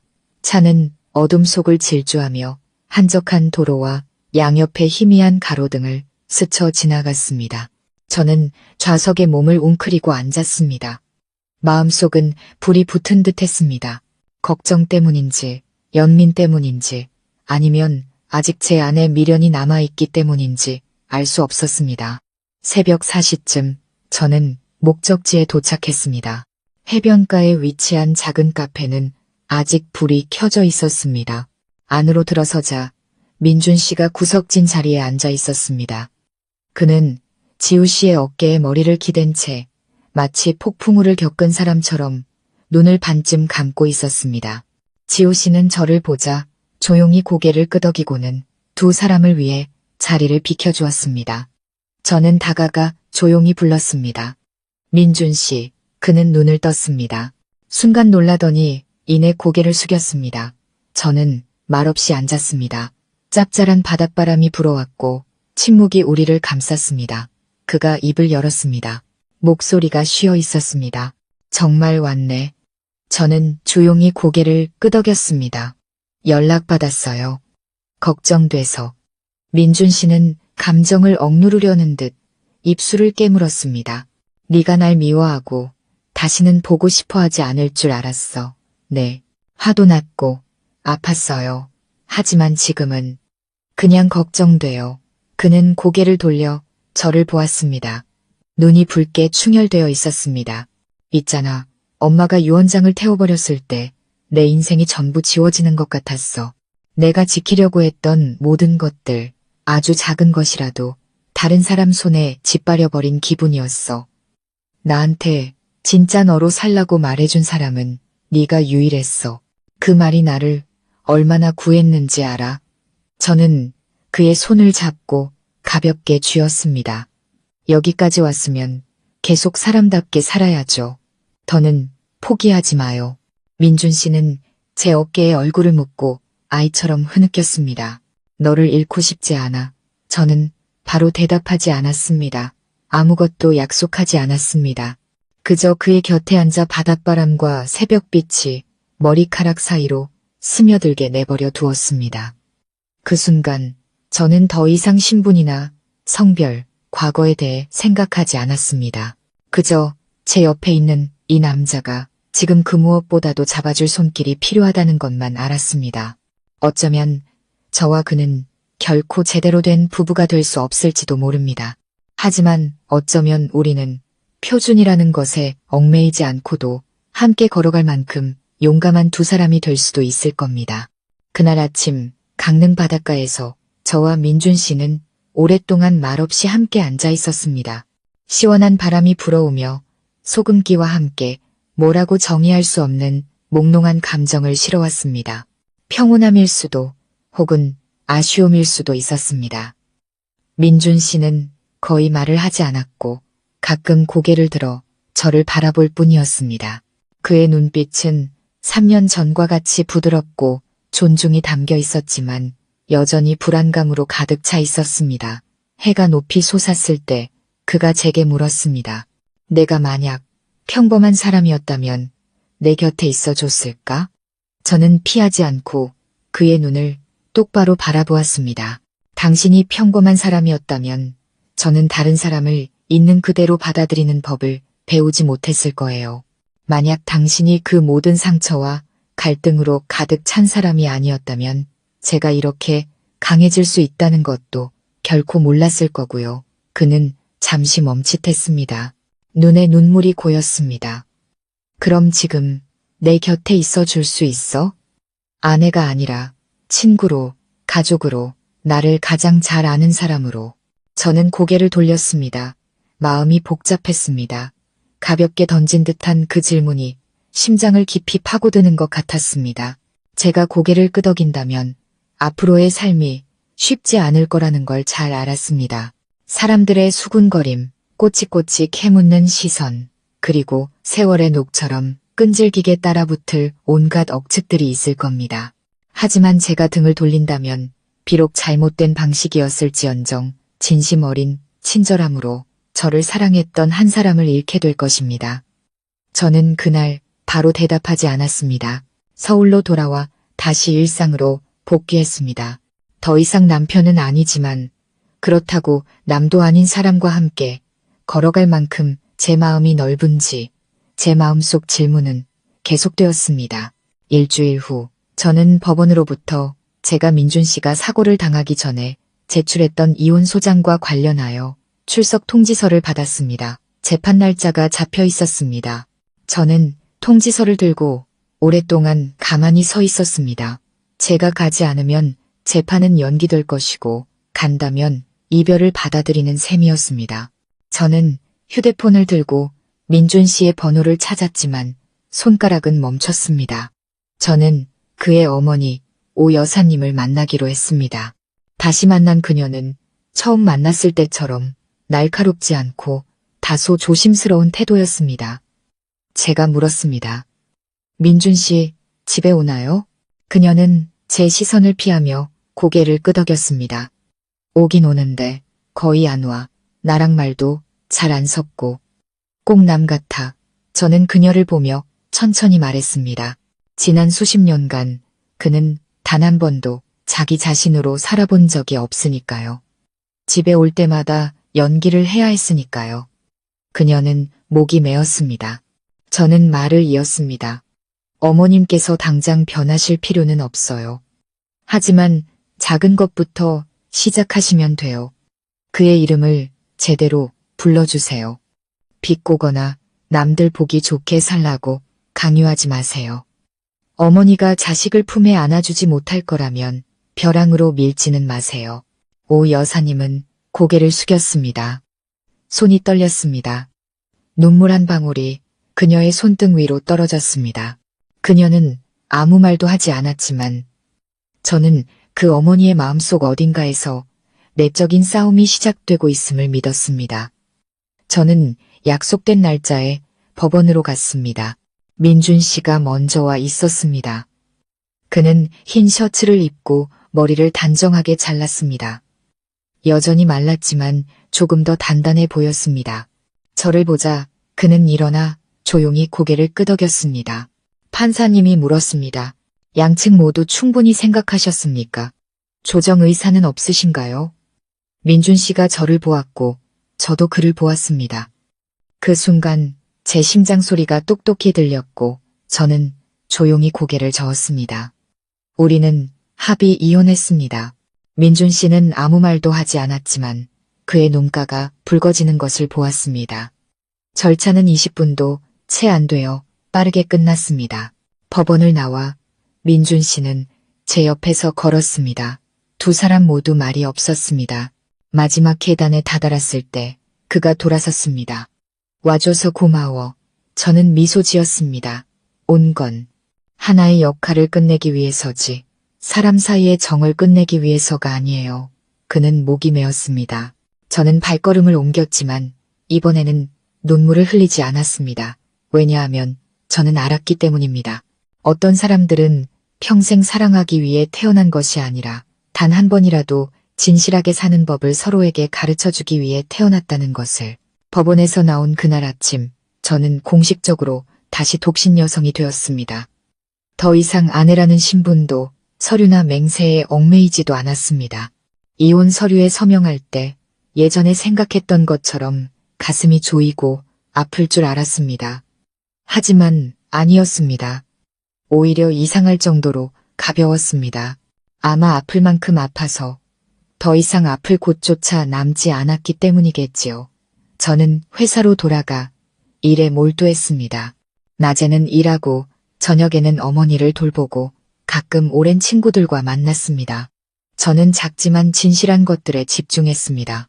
맛있는 식사, 편안한 잠, 거짓 없는 미소, 더 이상 좋은 아내, 모범적인 며느리인 척 애쓸 필요가 없었습니다. 온전한 나, 자신으로 있는 것만으로 충분했습니다. 어느 늦은 오후, 회계팀 사무실에서 서류를 정리하고 있는데 전화벨이 울렸습니다. 낯선 번호였습니다. 몇 초간 망설이다 전화를 받았습니다. 여보세요. 저 진우라고 합니다. 민준이 옛 친구고 서연 씨와도 아는 사이죠. 결혼식 때 뵈었는데 아마 기억 못하실 거예요. 저는 기억을 더듬었습니다.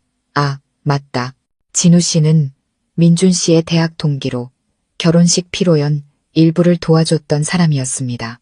키가 크고 성숙해 보이며 말이 없는 사람이었죠. 그날 저를 보던 그의 눈빛이 어딘가 남달랐던 기억이 나지만 대수롭지 않게 여겼습니다. 잠깐 뵐 수 있을까요? 민준이와 그리고 서연 씨에 대해 아셔야 할 이야기가 좀 있을 것 같아서요. 그 말에 저는 깜짝 놀랐습니다. 저는 그와 조용한 카페에서 만나기로 약속했습니다. 약속 장소에 도착하니 진우 씨가 이미 앉아 있었습니다. 테이블 위에는 김이 모락모락 나는 따뜻한 차 2잔이 놓여 있었습니다.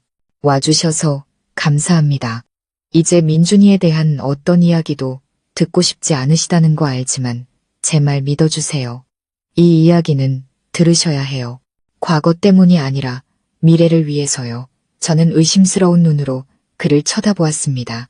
왜 하필 당신이죠? 진우 씨는 고개를 끄덕이며 천천히 말했습니다. 제가 민준이가 유일하게 모든 걸 솔직하게 털어놓았던 사람이기 때문입니다. 그가 완전한 남성이 아니라는 이야기. 어머니에게 억압받아 거짓된 삶을 살았던 이야기. 그리고 서연 씨를 사랑했지만 동시에 제대로 된 삶을 줄 수 없다는 사실 때문에 스스로를 미워했던 이야기까지 전부요. 저는 할 말을 잃었습니다. 진우 씨는 말을 이었습니다. 서연 씨가 그에게 돌아가라고 이 말을 하는 게 아닙니다. 그건 이제 맞지 않다는 걸 알아요. 하지만 한 가지는 아셔야 할 것 같아서요. 민준이는 그동안 모은 보험금과 개인 저축 전부를 모아서 선천적 성별 기형을 가진 아이들을 위한 서연, 민준 장학재단이라는 이름의 장학재단을 설립했어요. 그는 비록 평범하게 살지는 못했지만 적어도 의미 있는 무언가를 남기고 싶다고 말했습니다. 저는 깜짝 놀랐습니다. 눈가가 시큰거렸습니다. 왜 저한테 말하지 않았을까요? 서연 씨가 동정심을 느낄까봐 두려워했어요. 민준이는 동정이 필요 없어요. 그는 그저 서연 씨가 진심으로 행복하게 사는 것을 바랄 뿐이에요. 아세요? 이혼 후에 민준이가 제게 한 말이 있어요. 언젠가 서연이가 진심으로 다시 웃는 날이 온다면 우리의 결혼 생활이 비록 짧았지만 헛되지 않은 걸 거야 라고요. 저는 진우 씨가 제 눈물을 보지 못하도록 고개를 돌렸습니다. 심장이 갑자기 조여왔습니다. 민준 씨가 그 모든 상처 속에서도 그렇게 아름다운 마음을 간직하고 있을 줄은 몰랐습니다. 진우 씨는 슬프지만 따뜻한 눈빛으로 저를 보았습니다. 제가 이 이야기를 하는 건 다시 돌아가라는 뜻이 아닙니다. 모든 깨진 관계가 실패는 아니라는 걸 아셨으면 해서요. 어떤 결혼은 비록 서로 다른 길을 가게 되더라도 우리에게 품위 있게 사는 법을 가르쳐주기 위해 존재하기도 하니까요. 저는 가볍게 고개를 끄덕였습니다. 마음이 점차 가라앉았습니다. 진우 씨가 웃으며 말했습니다. 그리고 저도 하고 싶은 말이 하나 있습니다. 지금이 적절한 때가 아니라는 건 알지만 만약 언젠가 곁에 누군가가 필요하다고 느끼신다면 보상이나 과거 때문이 아니라 현재를 소중히 여기기 때문에 필요한 사람이 있다면 저는 기꺼이 기다리겠습니다. 저는 고개를 들어 그를 보았습니다. 가볍게 던진 부담 없는 말이었지만 제가 들어본 그 어떤 고백보다도 무게감이 있었습니다. 저는 대답하지 않고 그저 미소 지었습니다. 숨막히는 눈물의 나날들 속에서 처음으로 지어보는 진실한 미소였습니다. 그날 저녁 저는 카페를 나섰습니다. 마음은 마치 한 번도 상처받은 적 없는 것처럼 평온했습니다. 민준 씨를 잊어서가 아니었습니다. 그를 마음 한구석의 원망도 미움도 없이 가볍게 담아둘 만큼 평온해졌기 때문입니다. 그리고 저는 알았습니다. 하나의 문이 닫히면 다른 문이 열린다는 것을. 진우 씨를 만난 후 저는 이상한 기분으로 집에 돌아왔습니다. 슬프지도 그렇다고 완전히 기쁘지도 않은 그저 가벼운 마음이었습니다. 마치 마음속에 어떤 매듭이 풀린 것 같았습니다. 저는 집안을 한 바퀴 둘러보고 어머니와 저를 위해 연꽃차를 우렸습니다. 어머니는 저를 보고 고개를 끄덕이며 웃으셨습니다. 오늘 내 웃음이 참 자연스럽구나. 저는 잠시 멍하니 있다가 따라 웃었습니다. 그 웃음에는 더 이상 며느리나 아내로서의 부담감도 이혼이라는 낙인이나 남들의 시선에 대한 위축감도 없었습니다. 저는 점차 진정한 의미로 살아가고 있었습니다. 누군가를 위해서가 아니라 바로 저 자신을 위해서. 저는 진우 씨와 더 자주 이야기하기 시작했습니다. 대화는 가볍고 강요나 꾸밈, 서두름이 없었습니다. 진우 씨는 결코 연애 이야기를 꺼내지 않았습니다. 그저 제가 무엇을 먹었는지, 잠은 잘 잤는지, 너무 바쁘지는 않은지 물어볼 뿐이었습니다. 가끔 좋은 책을 선물하거나 시내의 작은 음악회에 함께 가자고 제안하기도 했습니다. 그가 조용히 제 곁에 있어주는 방식이 저를 감사하게 만들었습니다. 어느 날 제가 막 회사를 나서려는데 오 여사님, 민준 씨 어머니로부터 전화가 걸려왔습니다. 저는 망설이다 전화를 받았습니다. 그녀의 목소리는 쉬어 있었고 예전의 날카로움 대신 거의 애원하는 듯한 낮은 목소리였습니다. 서연아, 내가 너한테 전화할 자격 없는 거 안다. 하지만 민준이 한 번만 보러 와주면 안 되겠니? 저는 그 자리에 굳었습니다. 무슨 일이에요, 어머님? 병원에 입원해 있어. 생명이 위험한 건 아닌데 애가 이상해. 꼭 살고 싶지 않은 사람처럼 굴어 심장이 쿵 내려앉았습니다. 저는 더 묻지 않고 즉시 그녀가 말해준 병원으로 택시를 탔습니다. 도착해보니 민준 씨가 하얀 병상에 누워 창밖을 멍하니 바라보고 있었습니다. 얼굴은 창백하고 턱선이 드러날 정도로 깡말라 있었습니다. 제가 들어서는 것을 보자 그는 순간 놀라더니 이내 시선을 피하며 고개를 돌렸습니다. 저는 옆에 앉아 바람처럼 부드러운 목소리로 말했습니다. 왜 이렇게 됐어요, 민준 씨? 그는 대답하지 않았습니다. 잠시 후 그가 나지막이 말했습니다. 내가 왜 살아야 하는지 모르겠어. 저는 주먹을 꽉 쥐었습니다. 제 앞에는 한때 아주 친절했고 짓밟히면서도 진실하게 살려고 노력했던 한 사람이 있었습니다. 그 사람이 이제 기댈 곳이 없다는 이유만으로 자신을 포기하려 하고 있었습니다. 저는 주위를 둘러보았습니다. 오 여사님이 문 밖에서 조용히 서 있는 것이 보였습니다. 저는 민준 씨를 돌아보며 말했습니다. 만약 당신이 정말로 제가 중요했다고 생각한다면 살아요. 당신의 길을 계속 가기 위해 살고 서연, 민준 장학금이 필요한 아이들을 위해 살고 비록 잘못하셨지만 저에게 전화해서 와달라고 부탁할 용기를 내신 어머니를 위해 살아요. 제 남편이 될 필요도 완벽한 남자가 될 필요도 없어요. 그냥 당신 자신으로 품위 있게 살면 돼요. 민준 씨는 흐느끼며 눈물을 터뜨렸습니다. 하지만 나 너무 외로워. 서연아, 지금도 무서워. 밖에 나가면 경멸하는 눈빛들. 내가 돌아갈 곳이 있는지 모르겠어. 저는 그의 손을 꽉 잡았습니다.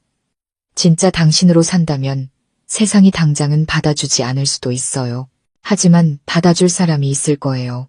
하지만 당신이 계속 숨는다면 당신 자신마저 스스로를 포기하게 될 거예요. 그때 오 여사님이 들어왔습니다.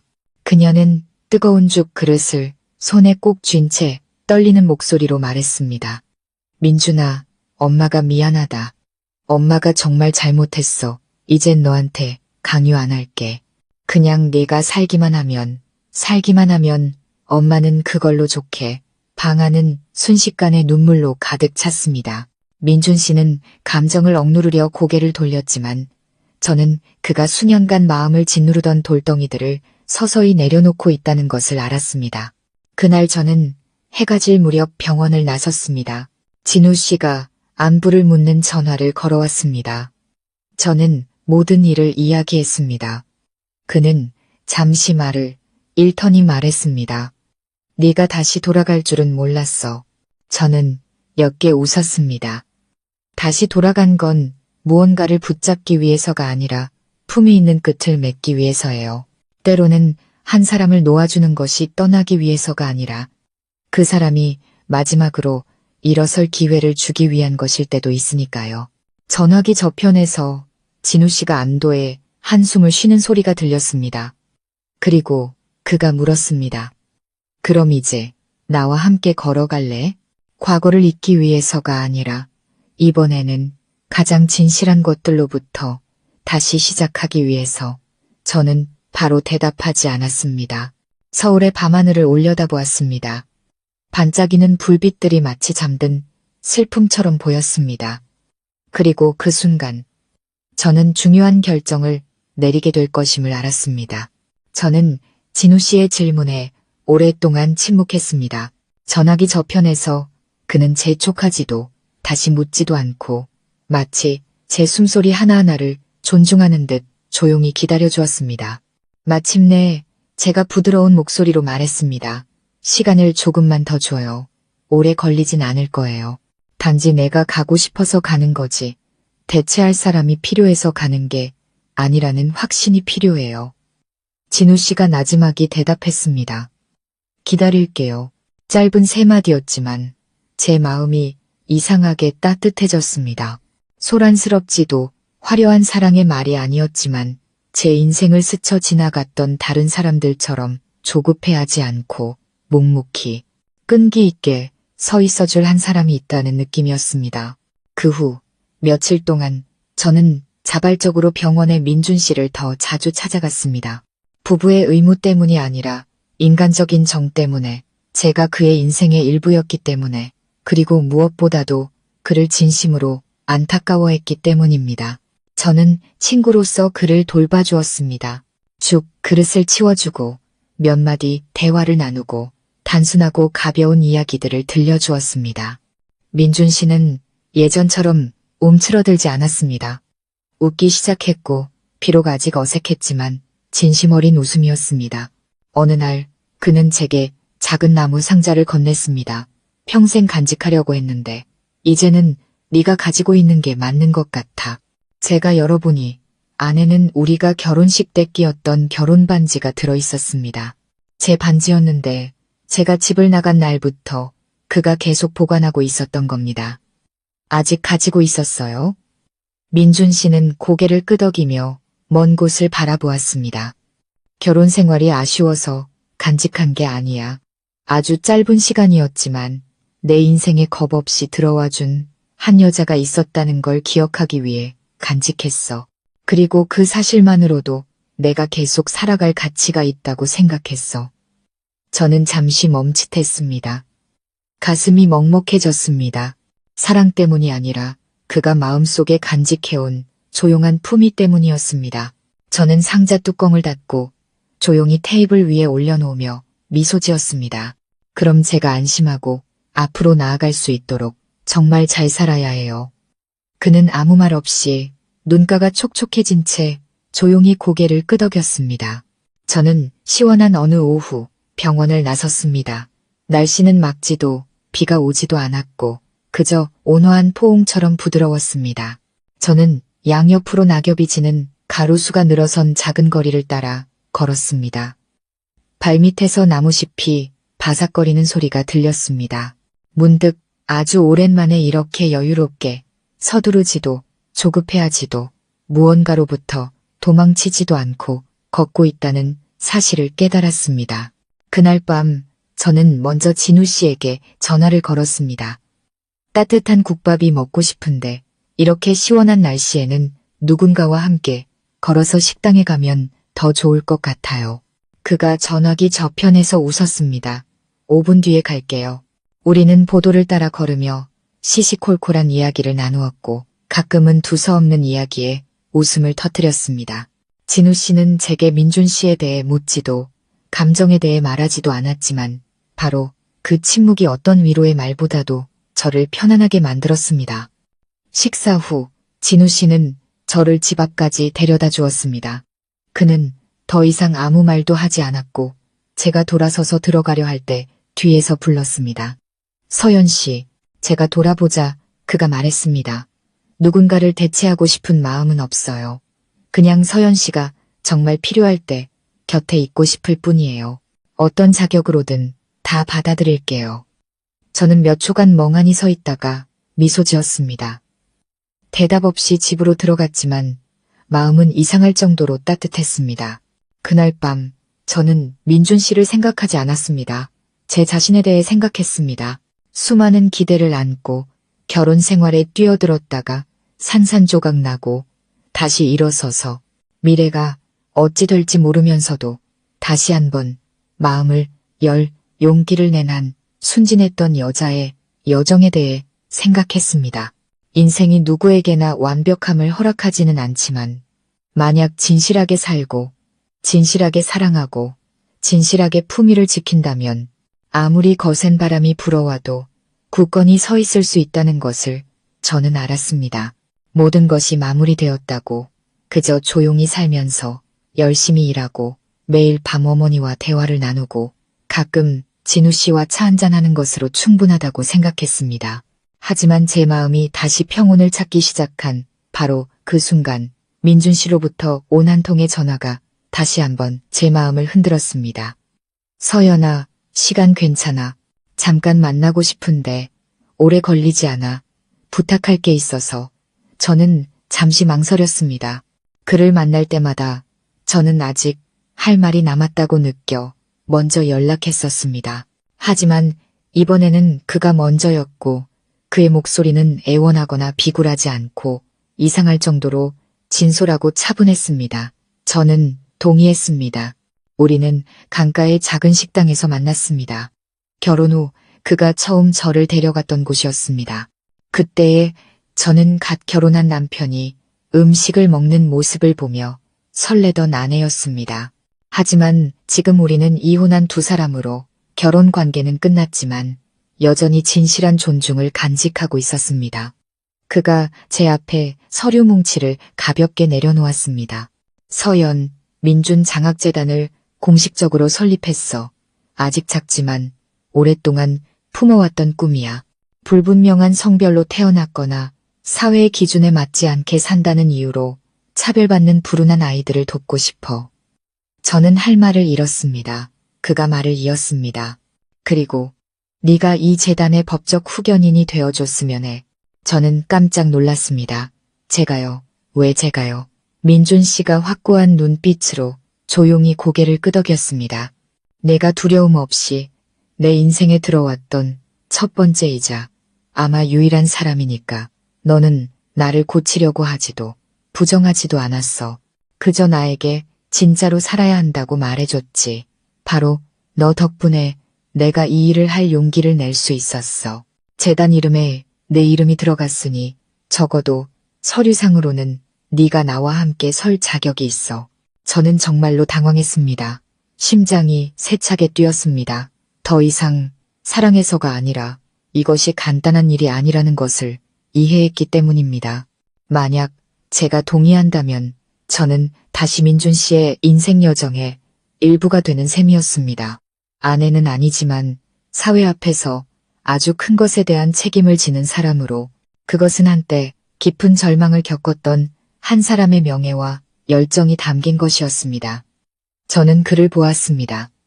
민준 씨의 눈빛에는 더 이상 슬픔이나 불안함이 없었습니다.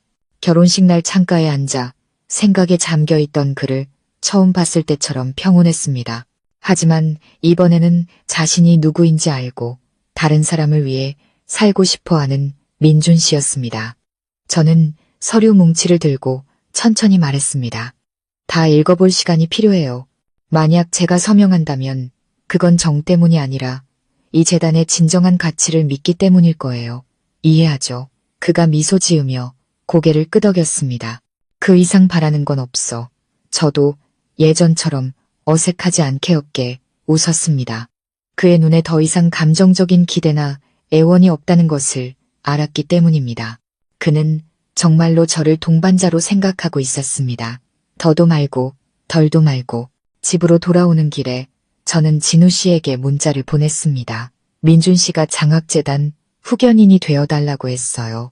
아직 대답은 안 했지만 더는 두렵지 않아요. 진우 씨는 바로 답장을 보내왔습니다. 네가 올바른 일을 할 거라는 거 알아.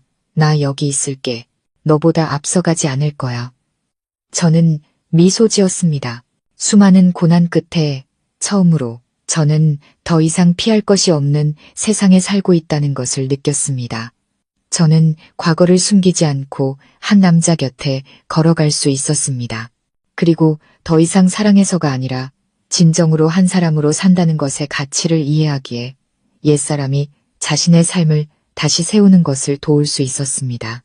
그 주말 저는 민준 씨가 재단 아이들을 돕기 위해 심리 상담사와 약속을 잡았던 어린이 병원을 다시 찾아갔습니다. 저는 그와 함께 가지 않았습니다. 혼자 가서 담당자와 이야기하고 생명과 편견 사이에서 찢겨나가는 작은 영혼들의 이야기를 직접 들었습니다. 그리고 저는 깨달았습니다. 만약 제가 그 후견인 서류에 서명한다면 그것은 단지 제 이름을 쓰는 것이 아니라 더 큰 것에 대한 믿음을 함께 서명하는 것이라는 것을, 사람은 어떤 모습을 하고 있든 자신 그대로의 모습으로 살아갈 자격이 있다는 것을. 다음 날 저는 민준 씨를 예전 카페로 불러 서류 뭉치를 돌려주었습니다. 이번에는 제 서명이 담겨 있었습니다. 서명했어요. 하지만 조건이 하나 있어요. 뭔데? 민준 씨가 살짝 놀랐습니다. 포기하지 않고, 피하지 않고, 이 재단을 자신을 숨기는 도구로 만들지 않고 사람답게 살아야 해요. 대중 앞에 서서 세상에 나는 나다. 완벽하지는 않지만 가치가 있다고 말해야 해요. 민준 씨는 눈가가 촉촉해지며 웃었습니다. 약속할게. 서연, 민준장학재단 출범식이 열리던 날, 하늘은 맑았고 긴 비 끝에 씻겨나간 듯 투명했습니다. 행사는 문화회관의 작은 강당에서 소박하지만 품위 있게 열렸습니다. 어린이 병원 대표, 비영리 단체, 그리고 소외, 아동 문제에 관심 있는 몇몇 기자들이 참석했습니다. 저는 옅은 베이지색의 단순하고 소박한 긴 원피스를 입었습니다. 무대에 오르지도 귀빈석에 앉지도 않고 그저 민준 씨 바로 뒤 두 번째 줄에 조용히 앉았습니다. 저는 더 이상 그의 아내가 아니었지만 오늘 저는 모든 믿음을 담은 동반자였습니다. 민준 씨가 무대에 오르자 강당 전체가 조용해졌습니다. 평소의 소심함과는 달리 오늘 그는 매우 차분했습니다. 흰 셔츠에 단정한 머리, 확고한 눈빛은 작년의 자격지심과 혼란으로 가득 찼던 그의 모습과는 전혀 달랐습니다. 그가 입을 열었습니다. 저는 김민준입니다. 저는 완벽하지 않습니다. 저는 선천적 성별 장애를 가지고 태어났습니다. 저는 온전한 남자로 살기 위해 노력했고 결혼도 했으며 아주 품위 있는 한 여인에게 상처를 주기도 했습니다. 제 자신을 받아들일 수 없었기 때문입니다. 하지만 오늘 저는 비극을 이야기하기 위해서가 아니라 진실과 감사, 그리고 책임감으로 다시 시작하기 위해 이 자리에 섰습니다. 강당은 숨소리 하나 들리지 않았습니다. 민준 씨는 사람들을 똑바로 바라보며 차분하고 따뜻한 목소리로 말했습니다. 서연, 민준장학재단은 단순한 이름이 아닙니다. 그것은 공감과 자기 자신을 되찾는 여정의 상징입니다. 그리고 서연이라는 이름 뒤에 있는 그분은 더 이상 제 아내가 아니지만 제 상처에 더러워질까 두려워하지 않고 손을 얹어준 첫 번째 사람입니다. 바로 그녀가 저를 다시 살게 했습니다. 저는 잠시 멈칫했습니다. 가슴이 먹먹해졌습니다. 뺨을 타고 흐르는 눈물을 누구에게도 보이지 않으려 고개를 숙였습니다. 민준 씨는 말을 이었습니다. 제가 롤모델이 되기를 바라지는 않습니다. 그저 저와 같았던 어린 시절의 아이들을 위해 올바른 일을 하고 싶을 뿐입니다. 원하지 않는 옷을 입어야 했고, 남자답지 않게 운다는 이유로 맞았고, 기대에 어긋나게 살았다는 이유로 옷장에 갇혔던 아이들 말입니다. 그는 잠시 말을 멈췄습니다. 목소리가 메었습니다.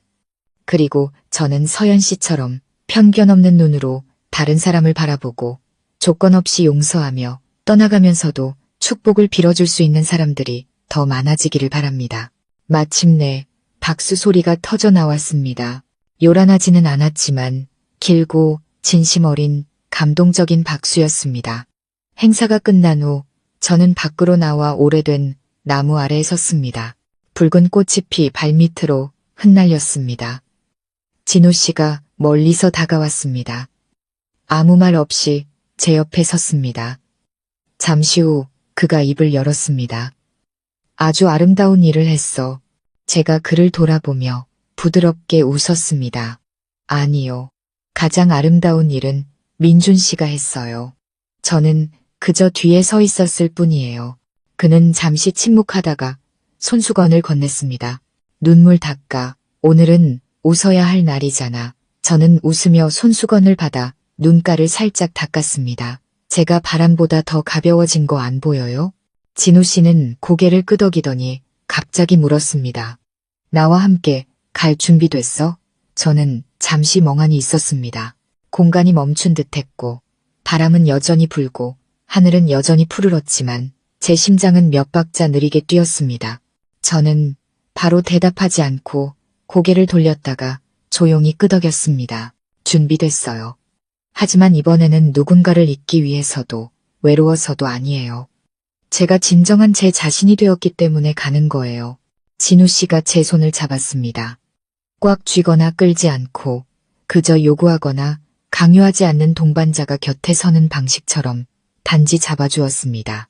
한 달 후 서연, 민준재단은 작은 사무실을 열었습니다. 민준 씨가 여전히 운영했고 저는 법적 후견인이었습니다. 진우 씨는 자주 들러 지역 사회 활동을 도왔습니다. 우리 세 사람은 더 이상 엇갈린 삼각관계로 얽혀있지 않았습니다. 상처받고 길을 잃었던 세 사람이 이제는 과거의 폐허 위에서 희망의 벽돌을 함께 쌓아가고 있었습니다. 구독자 여러분, 인생은 동화가 아니지만 만약 품이 있는 삶을 살 수 있다면 그것이야말로 가장 아름다운 결말일 겁니다. 인생이 항상 우리가 원하는 대로 흘러가는 것은 아닙니다. 사랑으로 시작했지만 눈물로 끝나는 결혼도 있고 평생 함께할 것 같았던 사람이 잠시 머물며 우리에게 귀중한 교훈을 남기기도 합니다. 진실과 마주하는 법, 자기 자신을 사랑하는 법, 그리고 원망 없이 놓아주는 법을 배우는 것이죠.